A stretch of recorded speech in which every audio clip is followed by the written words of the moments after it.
9ஆம் அதிகாரத்தை எடுத்துக்கொள்ளும்படிக்கு உங்கள் யாவரையும் நான் கேட்கின்றேன். இன்று நாம் பவுலின் மனம் மாற்றத்தை குறித்து நாம் கற்றுக்கொள்ளப் போகிறோம். தேவன் நம்மோடு கூட பேசுவாராக. சவுல் பவுலாக மாறுகிறார் என்றதை நாம் இந்த பகுதியிலே கற்றுக்கொள்கிறோம். Saul becomes Paul. I am going to base my study from Acts chapter 9 verses 1 to 19. அப்போஸ்தலர் 9ஆம் அதிகாரத்திலே வசனம் 1 to 19 வரையிலும் ஒரு சின்ன கண்ணோட்டம் நாம் விட பிரயாசம் எடுக்கப் போகிறோம். சபையை துன்பப்படுத்தி கொண்டிருந்த சவுல் பவுலாக மாறுகிறார். எப்போது ஒரு ஆண்டவர் அனுபவம் தனக்கு கிடைத்த போது தன் மாறின ஒரு அனுபவத்தை நாம் பார்க்கிறோம். மாறினது மட்டுமல்லாமல் ஊழியக்காரனானார். பவுலாக மாறினார். அவர் யூதர்களுக்கு மட்டுமல்லாமல் புறஜாதிகளுக்கும் கிரீஸ் தேசத்திற்கும் ரோமுக்கும் இப்படியாக சுவிசேஷத்தை கொண்டு போனார். இந்த சவுல் பவுலாக மாறின பின்பு இயேசுவுடைய நற்செய்தி உலகத்தின் பல பகுதிகளுக்கு கொண்டு செல்லப்பட்டது என்று நாம் பார்க்கிறோம். அதனால் இந்த சவுல் பவுலாய் மாறின இவர் கிறிஸ்தவ ஊழியத்திலே சபையை துன்பப்படுத்தினவராய் இருந்தாலும் அவரை ஆண்டவர் ஒரு பெரிய ஊழியக்காரனாக அவரின் காலத்திலே பயன்படுத்தினார் என்றதை நாம் அறிகிறோம். தேவனுக்கு மகிமை உண்டாவதாக. கர்த்தர் பெரியவர். இன்றைக்கு மாலை என்னோடு கூட வாருங்கள். நாம் தேவனுடைய வார்த்தையை இந்த வசனங்களிலே தியானிக்க பிரயாசம் எடுப்போம். கர்த்தர் நம்மோடு கூட பேசுவார். Praise the Lord. முதலாவது வசனத்தை நாம் எடுத்துக்கொள்வோம். நான் வாசிக்கிறேன், பின்பு தமிழிலும் கேட்போம். Look at Acts chapter 9 and verse 1. Then Saul, still breathing threats and murder against the disciples of the Lord, went to the high priest. கேட்போம். சவுல் என்பவன் இன்னும் கர்த்தருடைய சீஷரை பயமுறுத்தி கொலை செய்யும்படி சீறி பிரதான ஆசாரியனிடத்திற்கு போய். சவுல் என்பவன் அவன் சபையை மிரட்டி கொண்டு இருக்கிறான். சபையை துன்பப்படுத்துவதற்காகவே எருசலேமிலே ஆசாரியன் இடத்துல போய் நிற்கிறான். எதற்காக இவன் போய் ஆசாரியன் இடத்துல நிற்கிறான்? சபையை துன்பப்படுத்துவதற்காக, சபையை கெடுப்பதற்காக, கிறிஸ்தவர்களை கொலை செய்வதற்காக. இன்றைக்கு வரைக்கும் நம்ம பார்க்கிறோம். நம்முடைய கிறிஸ்தவ நம்பிக்கை நீங்கள் பார்க்கலாம். இன்றைக்கு வரைக்கும் உலகம் எங்கும் கிறிஸ்தவன் என்று சொன்னாலே அவன் துன்புறுத்தப்படுகிறான் என்றதை நாம் பார்க்கிறோம்.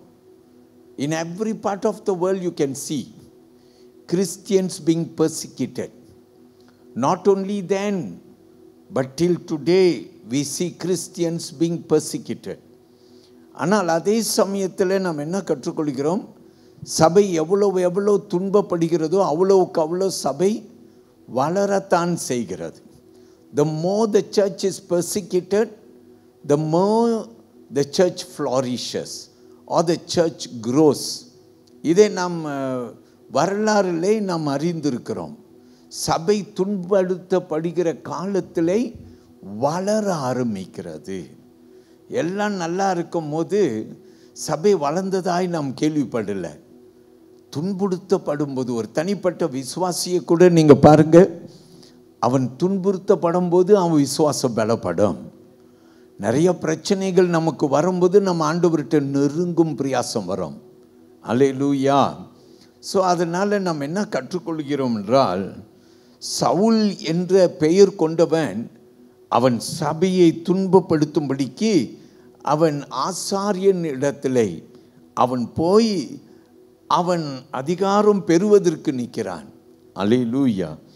பிரியமானவர்களே, இந்த சவுலை குறித்து நாம் பார்க்கிறோம். யார் இவன்?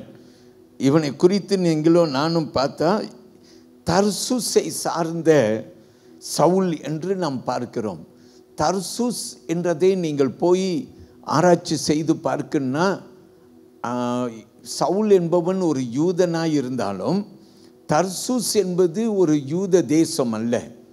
எருசலேமில் இருந்து வெகு தூரத்தில் காணப்பட்டது தான் தர்சூஸ் என்று சொல்லப்பட்ட ஒரு ரோம் ராஜ்யத்தில் வந்த ஒரு பட்டணம் இருந்தது. அந்த பட்டணத்தின் பெயர் சிலிசியா. இந்த பட்டணத்தின் தலைநகரம் தான் தர்சூஸ். இந்த தர்சூஸில் இருக்கிற இந்த சவுல் என்று நாம் பார்க்கிறோம். ஆனால் இந்த சவுல் யாராக இருக்கிறான்? அவன் ஒரு யூதனாக இருக்கிறான். அவனை குறித்து நீங்கள் வாசித்து பார்த்தீங்கன்னாக்கா, கற்றுக்கொண்டீங்கன்னாக்கா, ஒரு யூதன். இவன் எங்கே வசித்து வருகிறான்? தர்சூஸில் இவன் வசித்து வருகிறான். இவனை குறித்து ஒரு வார்த்தை நீங்கள் பார்க்கலாம். கொரிந்து சபைக்கு பவுல் எழுதுகிறார். சவுல் பவுலாய் மாறின பிற்பாடு எழுதுகிறார். அவன் எவ்வளோ பெரிய ஒரு வைராக்கிய யூதன் என்று சொல்லி அவர் எழுதுகிறார். ஒரே ஒரு வசனத்தை பார்ப்போம். 2 கொரிந்தியர் 11ஆம் அதிகாரத்தை எடுத்துக்கொள்ளுங்கள். 2 கொரிந்தியர் 11ஆம் அதிகாரத்தில் நாம் 22ஆம் வசனத்துக்கு வந்தாக்கா, அங்கே பவுல் எழுதுகிற ஒரு முக்கியமான வார்த்தை, எபிரேயன் இஸ்ரவேலன் என்று சொல்லி வைராக்கியம் கொண்ட ஒரு யூதனாய் இந்த பவுல் இருந்தார் என்றதை நாம் பார்க்கிறோம். Look at 2 Corinthians chapter 11 and verse 22. For Paul writes to the Corinthians and he says, are they Hebrews? So am I. Are they Israelites? So am I. Are they the seed of Abraham? So am I. நாம் கேட்போம். அவர்கள் எபிரேயரா? நானும் எபிரேயன். அவர்கள் இஸ்ரவேலரா? நானும் இஸ்ரவேலன். அவர்கள் ஆபிரகாமின் சந்ததியாரா? நானும் ஆபிரகாமின் சந்ததியான். அல்லேலூயா. பவுல் பெருமை பாராட்டுகிறார். கொரிந்து சபைக்கு எழுதும் போது பவுல் பிற்காலத்தில் எழுதி சொல்லுகிறார், அவர்கள் எபிரேயரா, இஸ்ரவேலரா, ஆபிரகாமின் சன்னதியா? நானும் அப்படியே என்று பவுல் எழுதுகிறார், பெருமை பாராட்டுகிறார். அல்லேலூயா. he was a proud Jew, a Hebrew. அவர் இஸ்ரவேலில் இருந்து ஒரு வெளி தேசத்திலே தர்சூஸில் வாழ்ந்தாலும் ஒரு வைராக்கிய வாழ்க்கை. அப்படின்னாக்கா you can learn quite a bit about this Saul. He should have been brought up as a good Jew. ஒரு நல்ல யூதனாக அவனுடைய பெற்றோர்கள் அவனை வளர்த்திருந்திருக்க வேண்டும். ஏன்னா அவர் படித்தது ஒரு பரிசேயன் ஆகும்படி படித்தார். அப்போ நாம் பார்க்கலாம், though he was away from his country, away from his people, but yet he grew up to be a good Jew. ஒரு நல்ல யூதனாக வைராக்கியம் கொண்ட, தன் நம்பிக்கையில் வைராக்கியம் கொண்ட ஒரு யூதனாக இந்த பவுல் காணப்பட்டிருக்கிறார் என்று நாம் பார்க்கிறோம். அப்போஸ்தலர் 9ஆம் அதிகாரம் 2வது வசனத்துக்கு வருவோம். அங்கே பவுல் அங்கே வசனம் இப்படியா எழுதுகிறது. verse 2, and asked letters from him to the synagogue of Damascus, so that if he found any who were of the way, whether man or woman, I might bring them bound to Jerusalem. நாம் கேட்போம், எதற்காக இவர் ஆசாரியன் இடத்துல போய் நிற்கிறார்? கடிதத்திற்காக. என்ன கடிதம்? டமஸ்குவுக்கு எழுத வேண்டும். என்னென்றால், இந்த கிறிஸ்தவர்களை நான் டமஸ்குவில் இருந்து எருசலேமுக்கு கொண்டு வரத்தக்க. நாம் கேட்போம் அந்த வார்த்தையை. இந்த மார்க்கத்தாராகிய புருஷரையாகிலும் ஸ்திரீகளையாகிலும் தான் கண்டுபிடித்தால் அவர்களை கட்டி எருசலேமுக்கு கொண்டு வரும்படி தமஸ்குவில் உள்ள ஜெப ஆலயங்களுக்கு நிருபங்களை கேட்டு வாங்கினான். ஹல்லேலூயா. அப்படின்னா இந்த சவுலை நீங்கள் பார்த்தீங்கன்னா உத்தரவாதத்தோடு தமஸ்குவுக்கு போகிறான். எதற்கு? இந்த மார்க்கத்தை பின்பற்றுகிறவர்கள். அப்போ கிறிஸ்தவர்கள் என்ன, நம்ம எல்லாருக்கும் தெரியும், இந்த சவுல் இயேசு இப்போ தான் மரித்து உயிர் தெழுந்திருக்கிறார். இப்போ தான் கிறிஸ்துவை குறித்து போதிக்கப்பட்டு எங்கும் சுவிசேஷம் ஆரம்பிக்கப்பட்டிருக்குது. அப்படிப்பட்ட காலத்திலேயே என்ன ஆயிடுச்சு? சபை துன்புறுத்தப்பட ஆரம்பித்து விட்டது. அப்போ கிறிஸ்தவர்கள் யார் என்று அழைக்கப்படுகிறார்கள்? இந்த வழி என்று அழைக்கப்படுகிறார்கள். The Christians are called as people of the way. நீங்கள் அந்த வசனத்திலே வாசித்து கற்றுக்கொள்ளலாம், நீங்கள் கோடிட்டு கொள்ளலாம். நல்லா இருக்கு கேட்கறதுக்கு. Because that word is a catchy word, because it says the Christians are those who are of the way. Hallelujah. இந்த வழி, அல்லேலூயா. அப்படின்னா கிறிஸ்தவர்களுக்கு ஒரு something was special about Christians. ஏதோ ஒரு வித்தியாசம் இந்த கிறிஸ்தவர்கள் இடத்துல இருந்தது. ஒரு போதனை, இந்த வழி என்ற ஒரு போதனை. What was the way? It is none other than the way of Jesus Christ. Shall we say amen? கிறிஸ்தவர்கள் யாருடைய வழியை, யாருடைய போதனையை பின்பற்றினார்கள்? இயேசுவுடைய வழியை, இயேசுவுடைய போதனையை பின்பற்றினார்கள். அதனால தான் கிறிஸ்தவர்கள் அழைக்கப்படுகிறார்கள் இந்த வழி என்று சொல்லி. அப்போ எந்த வழி? இயேசுவை பின்பற்றுகிறதான ஒரு வழி. நாம் சொல்லுவோமா? ஹல்லேலூயா, ஆண்டவருக்கு ஸ்தோத்திரம். அப்போ இந்த இடத்துல initially we see Christians being called by so many names, and one of the name was that they were called as people of the way. Amen. So when you talk about the way, it's not only following Jesus, but and then it is also a lifestyle. நாம் சொல்லுவோம் கிறிஸ்தவ மதம் இல்லை, அது ஒரு மார்க்கம் அப்படின்னு சொல்லுவோம், ஒரு வழி என்று சொல்லுவோம். ஆமென், ஹல்லேலூயா. Christianity is not just a religion, but it is a way of life. Shall we say hallelujah? It's a way of life. ஆமென். அப்போ கிறிஸ்தவர்கள் டமஸ்குவிலே என்ன என்று அழைக்கப்பட்டார்கள்? வழி கூறியவர்கள் என்று அழைக்கப்பட்டார்கள். அப்போ நம்ம என்ன கற்றுக்கொள்ளலாம்? What can we understand? First, we know when you talk about the way, we talk about the way of Jesus. Shall we say amen? So Christians at a different lifestyle. கிறிஸ்தவர்களுக்கு ஒரு வித்தியாசமான ஒரு வாழ்க்கை. அல்லேலூயா. யார் பார்த்தாலும் சொல்ல முடியும் இவங்க கிறிஸ்தவர்களாக இருக்க வேண்டும். அல்லேலூயா. ஏன்னா அவங்களுடைய பேச்சில் ஒரு வித்தியாசம் இருக்குது, அவங்க நடையில் ஒரு வித்தியாசம் இருக்குது. இப்படி நாம் பார்க்கிறோம். எல்லாரும் ஆமென் சொல்லுவோம். அல்லேலூயா. கர்த்தர் பெரியவர். சொல்லுங்க பெரியவர். இன்னும் வேற என்ன சொல்லலாம்? கிறிஸ்தவர்கள் ஞாயிற்றுக்கிழமையிலே ஆராதிக்க கூடுவார்கள். So when you talk about the way, you can first say Christians are followers of Jesus. So they follow the way of Jesus. Number two, their lifestyle. Christian lifestyle is different. Number three, they go to church on a Sunday. ஏன் ஞாயிற்றுக்கிழமை சர்ச்சுக்கு போகிறாங்க? ஏன்னா இயேசு உயிர் தெழுந்ததான ஒரு நாள். இன்னும் கிறிஸ்தவங்க கிட்ட என்ன கற்றுக்கொள்ளலாம்? When they were persecuted, Christians did not rebel.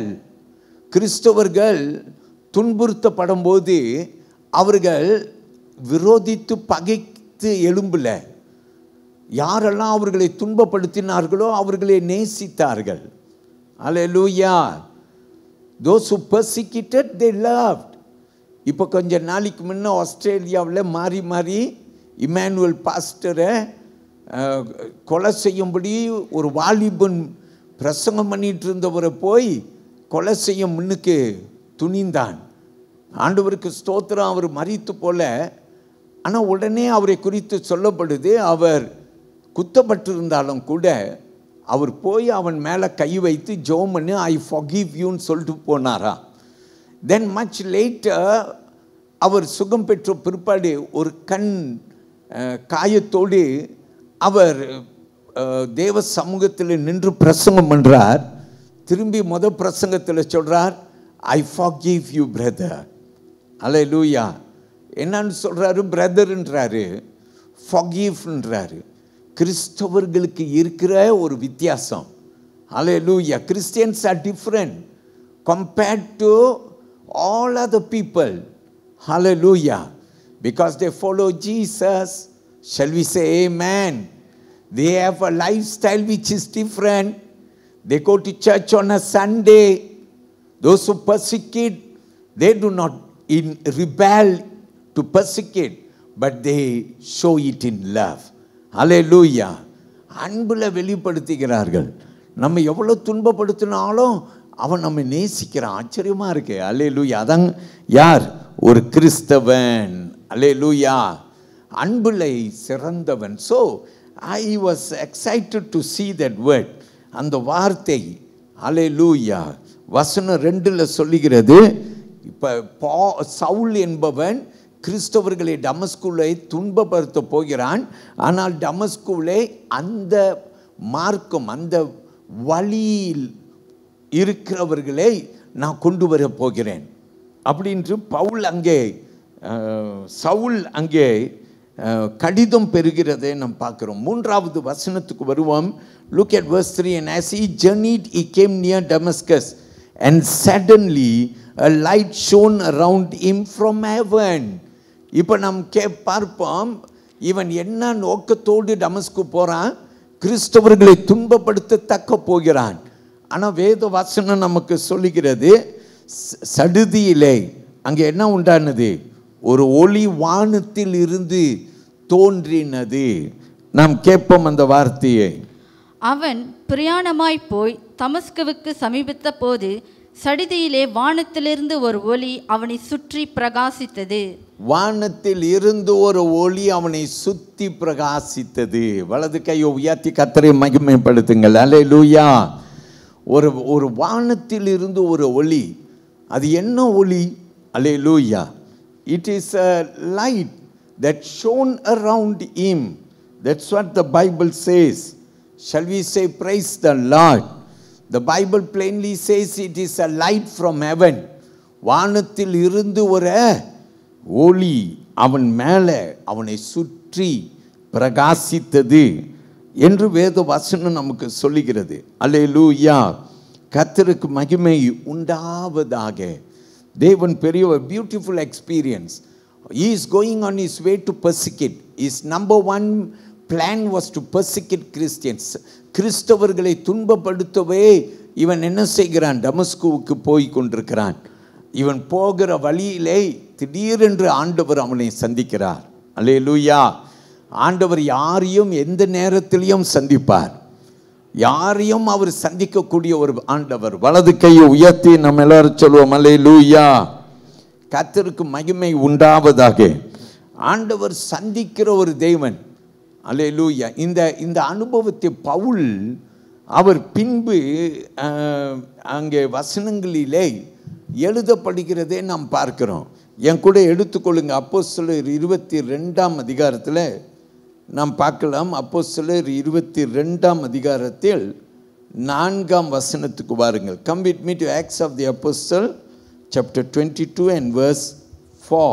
It reads, I persecuted this way to the death, binding and delivering into prisons both men and women. கேட்போம். நான் இந்த மார்க்கத்தாராகிய புருஷரையும் ஸ்திரீகளையும் கட்டி சிறைச்சாலைகளில் ஒப்புவித்து மரண பரியந்தம் துன்பம் படுத்தினேன். மரண பரியந்தமும் துன்பப்படுத்தினேன். இந்த மார்க்கத்தாரே. அல்லேலூயா. இந்த வழி கூறியவர்களே. இன்னொரு வாட்டி பவுல் எழுதுகிறார் 26ஆம் அதிகாரத்தில். நீங்கள் வசனம் 12 துவங்கி அப்படியே வாசிச்சிட்டே போகலாம். பவுல் அங்கே தன்னுடைய அனுபவத்தை சாட்சியாய் அங்கே கொடுக்கிறதே பார்க்கிறோம். ரெண்டுமே பவுல் சாட்சியாக கொடுக்கிற வார்த்தை. 22ஆம் அதிகாரத்தில் பவுல் எருசலேமில் செய்த பிரசங்கத்தில் பேசின ஒரு அவருடைய வாழ்க்கையின் ஒரு அனுபவம். இப்போ நம்ம 26ஆம் அதிகாரத்தில் வசனம் 12லிருந்து அகிரிப்பா முன்பு பவுல் நிற்கிறார். அல்லேலூயா. இந்த பவுல் அகிரிப்பா முன்பு நிற்கும் போது தான் பவுல் அங்கே தன்னுடைய சாட்சியை கொடுக்கிறதை நாம் பார்க்கிறோம். நாம் சொல்லுவோம் அல்லேலூயா. கர்த்தருக்கு மகிமை உண்டாவதாக. தேவன் பெரியவர். அப்போ இந்த வேத வாக்கியத்தில் நம்ம என்ன கற்றுக்கொள்கிறோம்? பவுல் துன்பப்படுத்த போனான், ஆனால் ஆண்டவர் அவனை சந்திக்க சித்தம் கொண்டார். அல்லேலூயா. உன் திட்டம் ஒன்றா இருக்கும், ஆண்டவருக்கு உன் வாழ்க்கையில் ஒரு திட்டம் இருக்கும். ஆமேன். நீ ஏதோ ஒன்று நினைத்து போய் கொண்டிருப்ப, ஆனால் உன் வாழ்க்கையில ஆண்டவர் திடீரென்று குறுக்கிட வல்லவராக இருக்கிறார். பைபிளில் நிறையா நம்ம இப்படி பார்க்கலாம், ஆண்டவர் குறுக்கிடக்கூடிய ஒரு தேவன். ஆமென். சரி, இப்போ அந்த சடுதியிலே ஒரு ஒளி இந்த சவுல் மீது தோன்றினது என்று அப்போஸ்தலர் 9ஆம் அதிகாரம் வசனம் 3 சொல்லுகிறார். அப்புறம் என்ன நடந்துச்சு? வசனம் 4 கவனியுங்கள். Look at verse 4. Then he fell to the ground and heard a voice saying to him, Saul, Saul, why are you persecuting me? கேட்போம் அந்த வார்த்தையை. அவன் தரையிலே விழுந்தான். அப்பொழுது, சவுலே, சவுலே, நீ ஏன் என்னை துன்பப்படுத்துகிறாய் என்று தன்னுடனே சொல்லுகிற ஒரு சத்தத்தை கேட்டான். ஆமென் சொல்லுவோமா? சவுலே, சவுலே. முதல்ல என்ன வந்துச்சு? ஒரு ஒளி அவன் மேலே வீசினது. அப்புறம் சவுல் அங்கே விழுந்தான். ஒரு சத்தம் கேட்டுச்சான், சவுலே, சவுலே, ஏன் என்னை துன்பப்படுத்துகிறாய்? அல்லேலூயா. ஒரு கேள்வி யார் கேட்கிறது? இயேசு சவுலுக்கு தோன்றினார். சவுலே, சவுலே என்று அழைத்தார். பைபிளில் நிறைய இடத்துல இப்படி நாம் பார்க்கிறோம். ஆண்டவர் அவருடைய பிள்ளைகளை பெயர் சொல்லி அழைக்கிறார். 1-2 மட்டும் உடனே நம்ம சொல்லணும்னா, முதலாவது நம்ம பழைய ஏற்பாட்டில் மோசேயை குறித்து யாத்திரையாகமம் புஸ்தகத்தில் பார்க்கிறோம். யாத்திரையாகமம் 3ஆம் அதிகாரம் 4ஆம் வசனத்துக்கு நீங்கள் போனீங்கன்னா, அங்கே ஆண்டவர் எரியும் ஒரு முட்செடி, ஓரே மலையிலே ஒரு சம்பவம், எரியும் ஒரு முட்செடி ஆண்டவர் திடீரென்று தோன்றி மோசேயே, மோசேயே என்று அழைத்தார். 2 முறை பேர் சொல்லி அழைத்தார். மோசே, மோசே என்று சொல்லி ஆண்டவர் அழைத்தார். ஆமென். இன்னொரு நபர் யாரு? நீங்கள் 1 சாமுவேல் புஸ்தகத்தில் நீங்கள் போனீங்கன்னாக்கா 3ஆம் அதிகாரம் 4வது வசனம், அதே புஸ்தகத்திலே நீங்கள் பார்ப்பீங்க, சாமுவேலே, சாமுவேலே. யார் இந்த சாமுவேல்? அவன் சின்ன பையனாக இருந்தான். அல்லேலூயா. ஆண்டவர் இந்த சாமுவேலுக்கிட்ட என்ன செய்தார்? சாமுவேலே, சாமுவேலே என்று சாமுவேலை அழைத்தார் என்று நாம் பார்க்கிறோம். ஆமென். அப்போ நம்ம ஆண்டவர் அழைக்கிற தேவன், பெயர் சொல்லி அழைக்கிற தேவன். இதை நம்ம பாடமாய் கற்றுக்கொள்ள முடியும். ஆமென். ஆண்டவர் நம்மை பெயர் சொல்லி அறிந்திருக்கிறார். நீ தாயின் கருவிலே உருவாவதற்கு முன்பே உன்னை அறியேன் என்று சொல்லியிருக்கிறார். ஆண்டவர் நம்மை அறிந்திருக்கிறார். எல்லாரும் ஆமேன்னு சொல்லுங்க. அல்லேலூயா. அப்போ ஆண்டவர் இங்கே சவுலே, சவுலே என்று சொல்லி ஆண்டவர் அழைக்கிறார். ஆமேன் சொல்லுவோமா? ஆனால் ஆண்டவர் சவுலே, சவுலே என்று சொல்லிய பின்பு அடுத்தது என்ன செய்கிறார்? ஏன் என்னை துன்பப்படுத்துகிறாய் என்று ஆண்டவர் இந்த சவுல் இடத்திலே கேட்கிறார். ஏன்? அல்லேலூயா. ஏன் என்னை துன்பப்படுத்துகிறாய்? அல்லேலூயா. சவுல் யாரை துன்பப்படுத்தி கொண்டிருக்கிறான்? சபையை துன்பப்படுத்தி கொண்டிருக்கிறான். யாரை துன்பப்படுத்தி கொண்டிருக்கிறான்? கிறிஸ்தவர்களை துன்பப்படுத்தி கொண்டிருக்கிறான். ஆண்டவர் சவுல் இடத்திலே சவுலே, சவுலே என்று சொல்லி ஆண்டவர் சொல்லுகிறார், நீ ஏன் என்னை துன்பப்படுத்துகிறாய்? அப்போ நம்ம என்ன அறிந்து கொள்ளுனாக்கா, ஆண்டவர் சவுல் இடத்துல ஒரு கேள்வி கேட்டால் சவுல் அந்த கேள்விக்கு பதில் கொடுக்கல. ஆமேன். பதில் கொடுக்கிற மாதிரி சூழ்நிலை இல்லை. ஆனால் ஆண்டவர் எப்படி பார்க்கிறாருன்னா, உன்னை துன்பப்படுத்துகிறவன் என்னை துன்பப்படுத்துகிறான். அல்லேலூயா. என் கண்மணியை தொடுகிறவன் என்னை தொடுகிறான் என்று சொல். ஆண்டவர் நம்ம யார் என்று பார்க்கிறார்? அவருடைய கண்மணி என்று பார்க்கிறார். ஆமேன். நாம் அவருடைய பிள்ளைகள். உள்ளங்கையில் வரைந்து வைத்திருக்கிறார். நம்மை செட்டையின் கீழ் மறைத்து வைத்திருக்கிறார். அல்லேலூயா. அப்படி இருக்க அவருடைய பிள்ளையை துன்பப்படுத்துகிறவனை ஆண்டவர் என்னன்னு சொல்கிறாரு? என்னை துன்பப்படுத்துகிறாய் என்று சொல்கிறார். ஒருவேளை நீங்களும் நானும் ஒருவேளை யாராவது நம்மை துன்பப்படுத்தி கொண்டிருக்கிறாங்கன்னா ஆண்டவர் பார்க்கிறார். அவர் சொல்கிறார், ஒன்றே அல்ல, என்னை துன்பப்படுத்துகிறார்கள். அல்லேலூயா. உன் வேலை இடத்துலையோ அல்லது ஏதோ இடத்துல நீ துன்பப்படுத்தப்பட்டு கொண்டிருக்கிறனா, கர்த்தர் சொல்கிறார், உன்னை துன்பப்படுத்துகிறவர்கள் என்னை துன்பப்படுத்துகிறார்கள். வலது கையை உயர்த்தி ஆண்டவருக்கு நன்றி சொல்லுங்கள். அல்லேலூயா. கர்த்தர் பெரியவர். ஸோ சவுல் இடத்திலே ஆண்டவர் சொல்கிற, சவுலே ஏன் என்னை துன்பப்படுத்துகிறாய்? எல்லாரும் சொல்லுங்க அல்லேலூயா. அதுக்கு சவுல் பதில் கொடுக்கல, பதிலும் இல்லை சவுலுக்கு. அல்லேலூயா. ஸோ இப்போ நம்ம கற்றுக்கொள்ள போகிற 5வது வசனத்துக்கு வாருங்கள். Come and the verse continues in verse 5. And he said, who are you, Lord? And the Lord said, I am Jesus whom you are persecuting. It is hard for you to kick against the gods. வாசிப்போம், கேட்போம். அதற்கு அவன், ஆண்டவரே நீர் யார் என்றான். அதற்கு கர்த்தர், நீ துன்பப்படுத்துகிற இயேசு நானே. முள்ளில் உதைக்கிறது உனக்கு கடினமாம் என்றார். நம் சொல்வோமா? ஹல்லேலூயா. கர்த்தருக்கு ஸ்தோத்திரம். ஆண்டவர் வார்த்தை அங்கே நமக்கு வருகிறது. நீர் யார் என்று அவன் கேட்கிறான். அதற்கு இயேசு சொல்லுகிறார், நீ துன்பப்படுத்துகிற இயேசு நானே. முள்ளில் வாசிமா உதைக்கிறது, முள்ளில் உதைக்கிறது உனக்கு கடினமாம் என்றார். ஆமென். நாம் பார்க்கிறோம் முள்ளில்.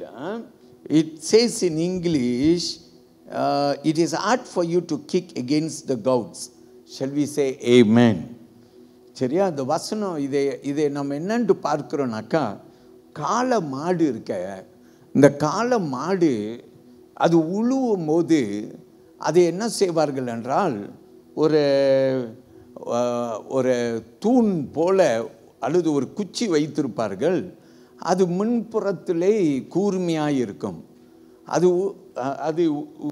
அவர்கள் ப்ளோ பண்ணும்போது அதை குத்துவார்கள். So that it does its work. Hallelujah. அப்போ ஆண்டவர் அதை பயன்படுத்தி சொல்லுகிறார், அதே போல என்னை நீ துன்பப்படுத்துகிறாய். அல்லேலூயா.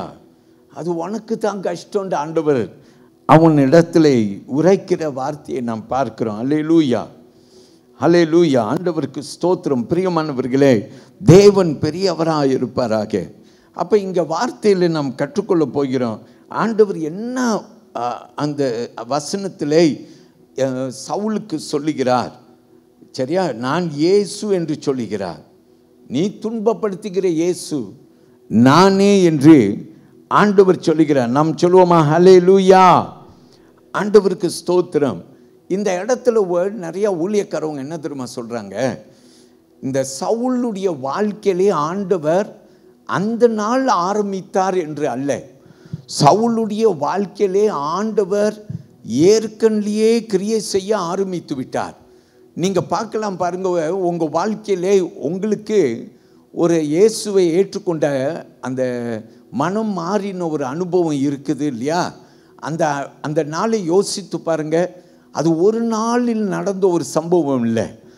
அந்த சம்பவம் நடக்கிறதுக்கு முன்பு உங்கள் வாழ்க்கையில் எத்தனையோ சூழ்நிலைகளை கடந்து போயிருந்திருப்பீர்கள். ஹல்லேலூயா.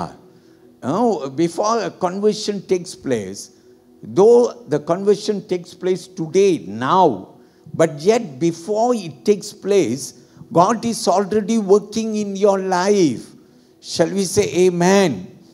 ஆண்டவர் உன்னுடைய வாழ்க்கையிலே அவர் கிரியை செய்ய ஆரம்பித்து விட்டார். நாம் எல்லாரும் சொல்லுவோம் ஆமென். அல்லேலூயா.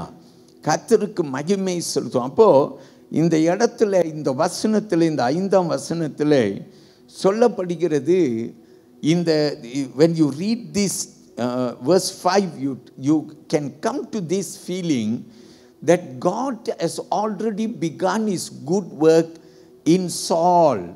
இதை நாம் கொஞ்சம் எப்படி இது ஆரம்பிக்கப்பட்டிருக்கோம் அப்படின்னு சொல்லி நீங்களும் நானும் கொஞ்சம் கவனிக்கணுன்னாக்கா, somebody refers us to a couple of Bible verses.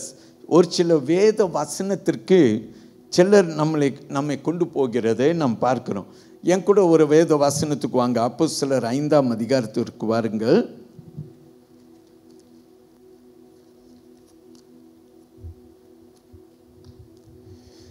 முப்பத்தி 35 to 39 வரைக்கும் நாம் ஒரு சின்ன கண்ணோட்டம் விடுறதற்கு பிரயாசம் எடுப்போம். Okay, look at verses 35 to 39, chapter 5. Alright, கேட்போம், வாசியுங்களுமா. சங்கத்தாரை நோக்கி, இஸ்ரவேலரே, இந்த மனுஷருக்கு நீங்கள் செய்ய போகிறதை குறித்து எச்சரிக்கையாயிருங்கள். ஏனென்றால் இந்நாட்களுக்கு முன்னே தெயுதாஸ் என்பவன் எழும்பி தன்னை ஒரு பெரியவனாக பாராட்டினான். ஏறக்குறைய 400 பேர் அவனை சேர்ந்தார்கள். அவன் மடிந்து போனான். அவனை நம்பின அனைவரும் சிதறி அவமானமாய் போனார்கள். அவனுக்கு பின்பு குடிமதிப்பின் நாட்களிலே கலிலேயனாகிய யூதாஸ் என்பவன் எழும்பி தன்னை பின்பற்றும்படி அநேக ஜனங்களை இழுத்தான். அவனும் அழிந்து போனான். அவனை நம்பியிருந்த அனைவரும் சிதறடிக்கப்பட்டார்கள். இப்பொழுது நான் உங்களுக்கு சொல்லுகிறது என்னவென்றால், இந்த மனுஷருக்கு ஒன்றும் செய்யாமல் இவர்களை விட்டுவிடுங்கள். இந்த யோசனையும் இந்த கிரியையும் மனுஷரால் உண்டாயிருந்ததானால் ஒளிந்து போம். தேவனால் உண்டாயிருந்ததேயானால் அதை ஒழித்துவிட உங்களால் கூடாது. தேவனோடே போர் செய்கிறவர்களாய் காணப்படாதபடிக்கு பாருங்கள் என்றான். நம்ம எல்லாரும் ஒரு ஆமென் சொல்லுவோமா? அல்லேலூயா. வசனம் 39 கவனியுங்கள். Look at verse 39. But if it is of God, you cannot overthrow it, lest you even be found to fight against God. Amen. இது யார் கொடுத்த வார்த்தை? கமாலியல். யார் கமாலியல்? இந்த சவுலுக்கு போதித்த ஒரு ஆசாரியன் இவன், ஒரு பரிசேயன் இவன். He was the teacher who taught Saul to be a Pharisee. Hallelujah. அப்போ அவன் ஒரு ஆலோசனை கொடுக்குறான். அவன் சொல்கிறான், இந்த காரியம் கர்த்தரால் உண்டானதாக இருந்தால், அல்லேலூயா, நீங்கள் ஆண்டவருக்கு பகையாய் இருக்கிறீர்கள் என்றதாகும் என்றதை நாம் பார்க்கிறோம். ஆமென் சொல்லுவோமா? அல்லேலூயா. ஸோ பிரியமானவர்களே, தேவன் பெரியவர். So are we fighting against God? Is Saul fighting against God? Saul ஆண்டவருக்கு பகையாய் கிரியை செய்து கொண்டிருக்கிறானா? அல்லேலூயா. நான் ஒரு அனுபவம் கொடுக்குறேன். 7ஆம் அதிகாரத்துக்கு வந்தீங்கன்னா, நீங்கள் 7ஆம் அதிகாரத்தில் வசனம் நீங்கள் வாசித்து பார்த்தீங்கன்னாக்கா, ஸ்தேவான் என்பவன் குறித்து நாம் பார்க்கிறோம். ஸ்தேவான் எப்படி கல்லெறித்து அடிக்கப்பட்டு இந்த ஸ்தேவான் மரித்து போனான் என்று நாம் பார்க்கிறோம். நாம் ஒரு சில வசனத்தை தமிழில் மட்டும் வாசிக்க கேட்போம். சரியா? வசனம் 54 நாம் அந்த அதிகாரம் கடைசி வரைக்கும் வாசிக்க கேட்போம். வாசியுங்கள். இவைகளை அவர்கள் கேட்டபொழுது மூர்க்கமடைந்து அவனை பார்த்து பல்லை கடித்தார்கள். அவன் பரிசுத்த ஆவியினாலே நிறைந்தவனாய் வானத்தை அண்ணாந்து பார்த்து தேவனுடைய மகிமையும் தேவனுடைய வலது பாரிசத்தில் இயேசுவானவர் நிற்கிறதையும் கண்டு, அதோ வானங்கள் திறந்திருக்கிறதையும் மனுஷகுமாரன் தேவனுடைய வலது பாரிசத்தில் நிற்கிறதையும் காண்கிறேன் என்றான். அப்பொழுது அவர்கள் உரத்த சத்தமாய் கூக்குரலிட்டு தங்கள் காதுகளை அடைத்து கொண்டு ஒருமனப்பட்டு அவன் மேல் பாய்ந்து அவனை நகரத்துக்கு புறம்பே தள்ளி அவனை கல்லெறிந்தார்கள். சாட்சிக்காரர் தங்கள் வஸ்திரங்களை கலற்றி சவுல் எண்ணப்பட்ட ஒரு வாலிபனுடைய பாதத்தின் அருகே வைத்தார்கள். அப்பொழுது கர்த்தராகிய இயேசுவே, என் ஆவியை ஏற்றுக்கொள்ளும் என்று ஸ்தேவான் தொழுது கொள்ளுகையில் அவனை கல்லெறிந்தார்கள்.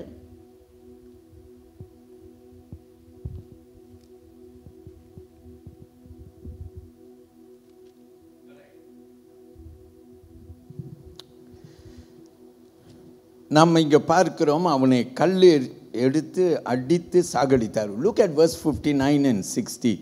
And they stoned Stephen as he was calling on God and saying, Lord Jesus, receive my spirit. Then he knelt down and cried out with a loud voice, Lord, do not charge them with this sin. And when he had said this, he fell asleep. அவனோ முழங்கார் படியிட்டு, ஆண்டவரே, இவர்கள் மேல் இந்த பாவத்தை சுமத்தாதிரும் என்று மிகுந்த சத்தமிட்டு சொன்னான். இப்படி சொல்லி நித்திரை அடைந்தான். ஆமென் சொல்லுவோமா? இதெல்லாம் நீங்கள் பார்த்தீங்கன்னா வசனம் 58 பாருங்க. சவுலுடைய பாதப்படியிலே கொண்டு வந்து கடத்தினார்கள். வாசிக்க கேட்போம் அந்த வார்த்தையை.